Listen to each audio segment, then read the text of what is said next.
हल्ला वाटत असला जो 2001 मध्ये वर्ल्ड ट्रेड सेंटरवर त्या ठिकाणी झाला होता, ज्यामध्ये मुख्यतः दहशतवाद्यांनी विमानाचा वापर त्या ठिकाणी केला होता, आणि आज 2024 मध्ये हाय राईज बिल्डिंग मध्येच टॉवरवर त्या ठिकाणी कझान या शहरामध्ये, रशियाच्या कझान या शहरामध्ये हा हल्ला करण्यात आला, पण हा ड्रोनच्या माध्यमातून करण्यात आला. म्हणजे सरळ सरळ आपल्याला दिसतं की 2 दशकांमध्ये जे आहे कशा प्रकारे ड्रोन वॉरफेअर, आणि दॅट टू ज्याला आपण कॅनाकेजे ड्रोन्स म्हणतो, त्या कॅनाकेजे ड्रोन्सच्या माध्यमातून रशियाच्या हद्दीमध्ये घुसून एक प्रकारे जे आहे युक्रेननं हा हल्ला त्या ठिकाणी केलेला आहे.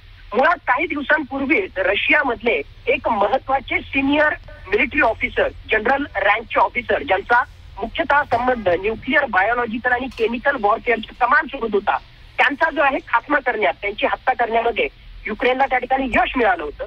आणि मुळात युक्रेनचं स्वतःचं हे सामर्थ्य नाही, तर अमेरिकेनं जे लॉंग रेंज मिसाईल्स दिलेले आहेत, अमेरिकेनं जी वेगवेगळ्या प्रकारची साधन सामुग्री दिलेली आहे, त्याचा वापर करून युक्रेन जो आहे हा रशिया विरुद्ध अशा प्रकारचा हल्ला करतोय.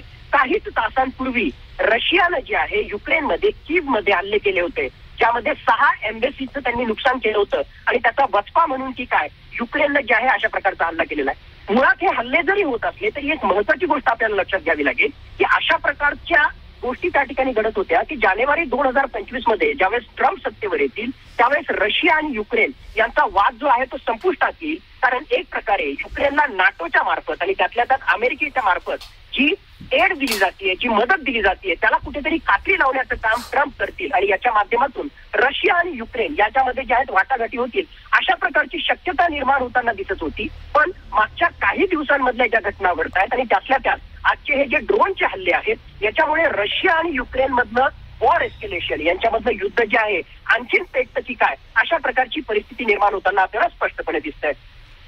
नक्कीच सर, तुम्ही अशी शक्यता वर्तवताय की हे युद्ध आणखी भडकण्याची शक्यता आहे का?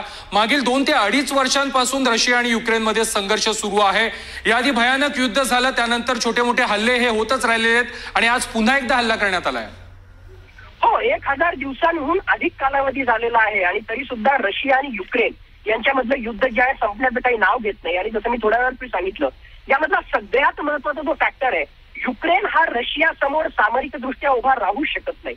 युक्रेन हा रशियाला लढा देतोय, त्यामध्ये एक सर्वात महत्वाचं कारण जे होतं की जे नाटो अलायन्स आहे, मिलिटरी अलायन्स आहे, ज्यामध्ये युरोपियन राष्ट्र आणि त्यातल्या त्यात अमेरिकेचा समावेश आहे, त्यांनी ज्या प्रकारची आर्थिक मदत केलेली आहे, त्यांनी एक प्रकारचे जे आहे वेगवेगळ्या प्रकारची हत्यारं दिलेली आहेत, आणि मागच्या काही आठवड्यांमध्ये एक प्रकारे लॉंग रेंज मिसाईलचा सुद्धा ऑफेन्सिव्ह म्हणजे एक प्रकारे अटॅक करण्यासाठी परमिशन ही अमेरिकेनं युक्रेनला देऊ केलेली आहे. आणि म्हणूनच युक्रेननं मागच्या काही काळामध्ये जे आहे आणखीन अग्रेसिव्ह भूमिका घेतलेली आहे. माझ्या मते हे जरी त्या ठिकाणी होत असलं आणि येणाऱ्या काही काळामध्ये रशिया सुद्धा याचा वचपा काढण्याचा प्रयत्न करेल, हल्ले त्या ठिकाणी करेल, पण लॉंग टर्मच्या पॉईंट ऑफ व्ह्यूने पाहिलं तर माझ्या अंदाजाच्या अनुसार 2025च्या पहिल्या हाफमध्ये रशिया आणि युक्रेन युद्धाला स्वल्प विराम किंवा पूर्ण विराम लागण्याची शक्यता अजूनही त्या ठिकाणी आहे. आणि यामध्ये सर्वात महत्वाचा फॅक्टर जो असणार आहे की डोनाल्ड ट्रम्प यांची युक्रेन विषयीची कशी भूमिका असणार आहे, यावर हे सगळं पुढचं गणित ठरणार आहे.